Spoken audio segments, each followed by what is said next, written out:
Class 12 arts का political science का important question यहाँ पर दिया गया है।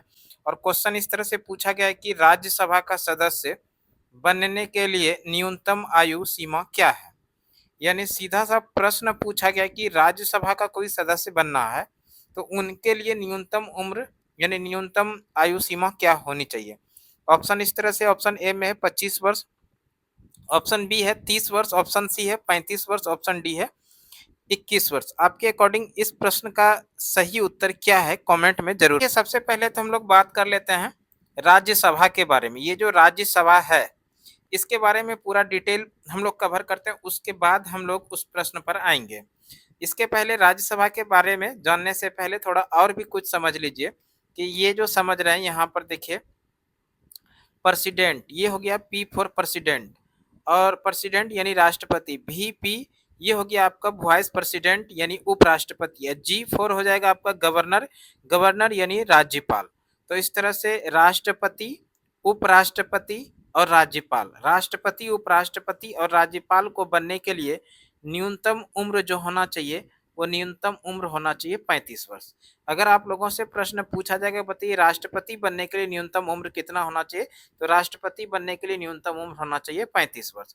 उसी तरह उपराष्ट्रपति, वीपी मतलब हो गया वाइस प्रेसिडेंट, और वाइस प्रेसिडेंट यानी उपराष्ट्रपति बनने के लिए न्यूनतम उम्र कितना होना चाहिए, तो न्यूनतम उम्र होना चाहिए 35 वर्ष। उसी तरह से जी फोर हो जाएगा गवर्नर यानी राज्यपाल, और राज्यपाल बनने के लिए भी न्यूनतम उम्र कितना होना चाहिए, तो 35 वर्ष होना चाहिए।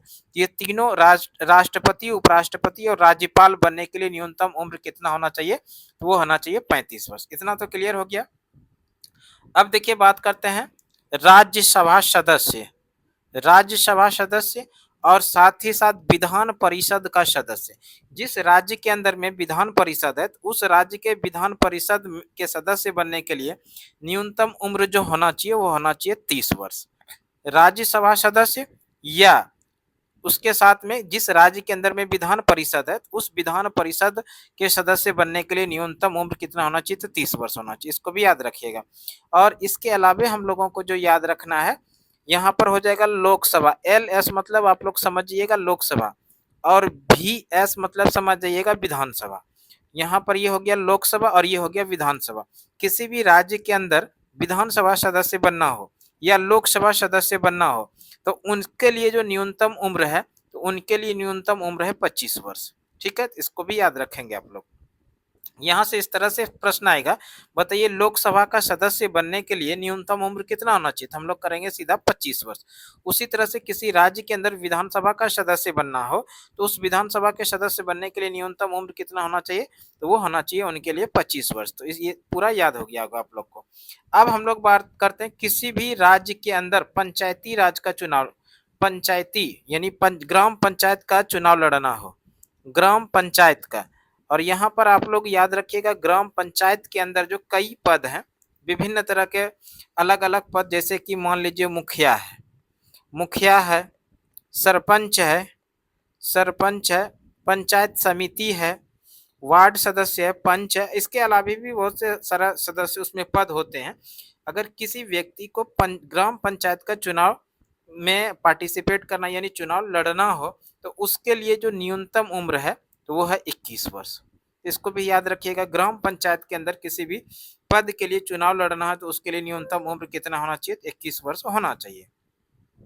अब एक सवाल आप लोगों के लिए आएगा कि बताइए वोट के लिए न्यूनतम उम्र कितना होना चाहिए, वोट देने के लिए, वोट देने के लिए न्यूनतम उम्र, वोट देने के लिए न्यूनतम उम्र, ये भी पूछा जाता है कभी कभी। तो वोट देने के लिए न्यूनतम उम्र, वोट देने के लिए जो न्यूनतम उम्र है, वोट देने के लिए न्यूनतम उम्र है 18 वर्ष। वोट के लिए न्यूनतम उम्र कितना है, 18 वर्ष। 18 वर्ष के जब आप हो जाएंगे तो आप अपने नज़दीक के जो मतदाता सूची उसमें अपना नाम दर्ज करा करके आप अपना मतदान कर सकते। तो इसके लिए न्यूनतम उम्र कितना होना चाहिए, 18 वर्ष। अब यहाँ पर एक और सवाल बनेगा, बताइए वोट के लिए, वोट के लिए न्यूनतम उम्र जो पहले था, न्यूनतम उम्र, वोट के लिए न्यूनतम उम्र 21 वर्ष से कम करके, 21 वर्ष से कम करके, 21 वर्ष से कम करके 18 वर्ष किया गया। कब 18 वर्ष किया गया, कब 18 वर्ष किया गया कब? ये सवाल आता है एग्जाम के अंदर। वोट के लिए न्यूनतम उम्र पहले कितना था? तो पहले था 21 वर्ष, और 21 वर्ष से वोट के लिए न्यूनतम उम्र कब किया गया? तब आप लोग सीधा आंसर याद रखिएगा, संविधान में 61वां संविधान संशोधन होता है। संविधान में 61वां संविधान संशोधन होता है 1989 में। संविधान में 61वां संविधान संशोधन 1989 के द्वारा वोट के लिए न्यूनतम उम्र 21 वर्ष से कम करके कितना किया गया? 18 वर्ष। तो यहाँ पर 2-3 सवाल बनेगा। पहला सवाल बनेगा कि वोट के लिए 1989 के पहले न्यूनतम उम्र कितना था? 21 वर्ष, और 21 वर्ष से वोट के लिए न्यूनतम उम्र किया गया 18 वर्ष, है ना? कब से?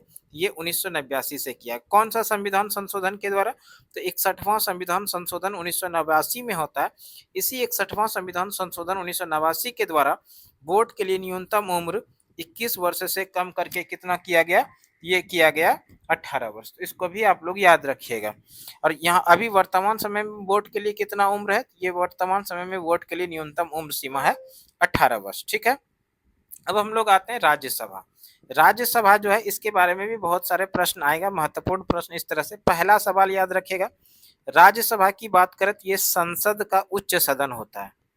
संसद का उच्च सदन, संसद का उच्च सदन बोलो, या इसको ऊपरी सदन बोलिए। उच्च सदन या ऊपरी सदन होता है।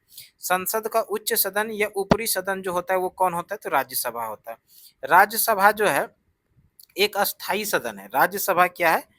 एक अस्थाई सदन है। राज्यसभा एक अस्थाई सदन है। राज्यसभा एक अस्थाई सदन है। राज्यसभा कभी भी विघटन, राज्यसभा का विघटन नहीं होता, ये एक अस्थाई सदन है, इसको याद रखिएगा। और राज्यसभा के अधिकतम सीटों की संख्या की बात करें, राज्यसभा के अधिकतम सीटों की संख्या, राज्यसभा के अधिकतम सीटों की संख्या, तब आप लोग याद रखिएगा राज्यसभा के अधिकतम जो सीट हो सकते हैं, अधिकतम सीटों की संख्या ये हो सकता है 250। राज्यसभा के अधिकतम सीटों की संख्या कितना हो सकता है? 250 जो है राज्यसभा के अधिकतम सीटों की संख्या है। वहीं पर बात कर ले वर्तमान में राज्यसभा के कितने सदस्य हैं वर्तमान में? तो वर्तमान की बात किया जाए तो 245 सीट जो है राज्यसभा के वर्तमान में सीटों की संख्या है। अब यहाँ पर एक और प्रश्न बनेगा कि राष्ट्रपति के द्वारा कितने सदस्यों को मनोनीत किया जाता है राज्यसभा में? राष्ट्रपति द्वारा 12 सदस्यों को मनोनीत किया जाता है। 12 सदस्यों को मनोनीत किया जाता है राज्यसभा में। राष्ट्रपति द्वारा 12 सदस्यों को मनोनीत किया जाता है, इसको भी याद रखिएगा। राष्ट्रपति द्वारा कितने सदस्यों को मनोनीत किया जाता है राज्यसभा में? तो 12 सदस्यों को मनोनीत किया जाता है। अब प्रश्न आएगा कि राज्यसभा जो है, राज्यसभा एक अस्थाई सदन है, लेकिन इनके सदस्यों का कार्यकाल होता है, इनके सदस्यों का कार्यकाल 6 वर्षों का होता है। सदस्यों का कार्यकाल होता है, और सदस्यों का कार्यकाल होता है 6 वर्षों का। सदस्यों का कार्यकाल कितने वर्षों का होता है? सदस्यों का कार्यकाल होता है 6 वर्षों का। और इनके जो सदस्य होते हैं, प्रत्येक 2 वर्ष पर 1/3 सदस्य रिटायर हो जाते हैं, और इतने ही सदस्य फिर उसमें शामिल होते हैं, नए सदस्य उसमें शामिल होते हैं। इस तरह से राज्यसभा जो है कभी भी विघटन नहीं होता है। एक और प्रश्न बना, यहाँ पर प्रश्न आएगा कि राज्यसभा के सभापति कौन होते हैं? राज्यसभा के सभापति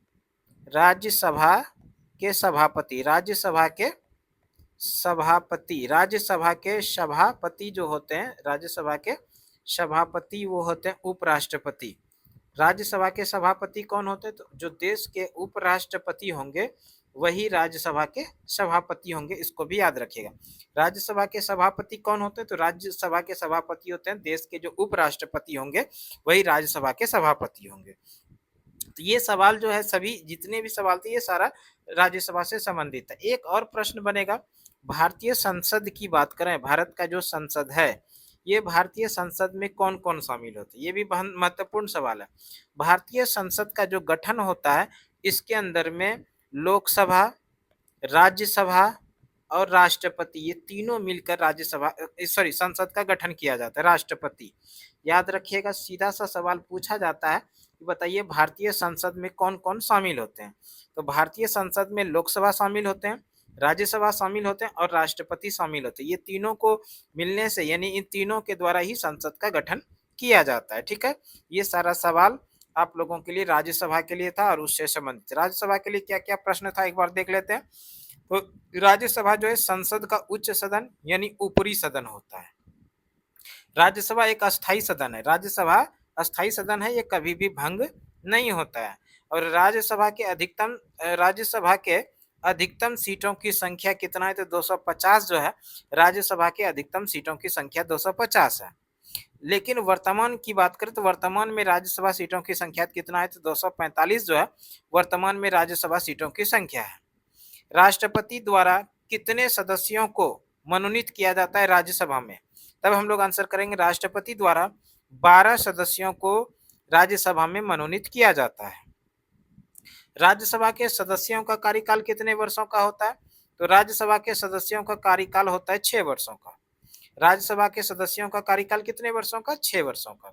और राज्यसभा का जो सदस्य होते हैं वो प्रत्येक 2 वर्ष पर 1/3 सदस्य रिटायर होते हैं और इनके ही जगह पे नए सदस्य इसमें शामिल होते हैं। ये भी याद रखिएगा। एक जो महत्वपूर्ण प्रश्न है कि राज्यसभा के सभापति कौन होते हैं, तो राज्यसभा के जो सभापति होते हैं वो देश के जो उपराष्ट्रपति होंगे वही राज्यसभा के सभापति होंगे। इसके अलावा जो हम लोगों को याद रखना है, संसद, भारत का जो संसद है, ये संसद, भारतीय संसद में कौन कौन शामिल होते हैं, तो भारतीय संसद में लोकसभा शामिल होते हैं, राज्यसभा शामिल होते हैं और राष्ट्रपति शामिल होते हैं। लोकसभा, राज्यसभा और राष्ट्रपति ये संसद के अंदर शामिल होते हैं। ये सारा सवाल उसी से संबंधित था। अब हम लोग आते हैं प्रश्न के अंदर। प्रश्न क्या पूछा गया था, प्रश्न पूछा गया था राज्यसभा का सदस्य बनने के लिए न्यूनतम आयु सीमा क्या है, और इस सवाल का जवाब आप आसानी से दे सकते हैं। राज्यसभा का सदस्य के लिए न्यूनतम उम्र जो है वो कितना होना चाहिए, अभी हम लोग पढ़े राज्यसभा का सदस्य बनने के लिए न्यूनतम उम्र होना चाहिए 30 वर्ष। और यहाँ पर देखिए 30 वर्ष जो है वो है ऑप्शन बी के अंदर। तो इस प्रश्न का जो सही आंसर हो जाएगा वो हो जाएगा option B is the right answer. हमें उम्मीद है ये आप लोगों के लिए क्लास 12 के पॉलिटिकल साइंस बच्चों के लिए बेहद ही महत्वपूर्ण इस तरह का वीडियो होने वाला है, जहां से कि एग्जाम के अंदर आपको सीधा सीधा प्रश्न देखने के लिए मिलेगा और साथ में एक्स्ट्रा एक्सप्लेनेशन भी दे देते हैं ताकि वहां से अगर प्रश्न पूछे तो निश्चित रूप से आप लोग बनाकर आ सके। इस वीडियो में इतना ही, अगले वीडियो में फिर से नए प्रश्न के साथ उपस्थित होते हैं। तब तक के लिए धन्यवाद। जय हिंद।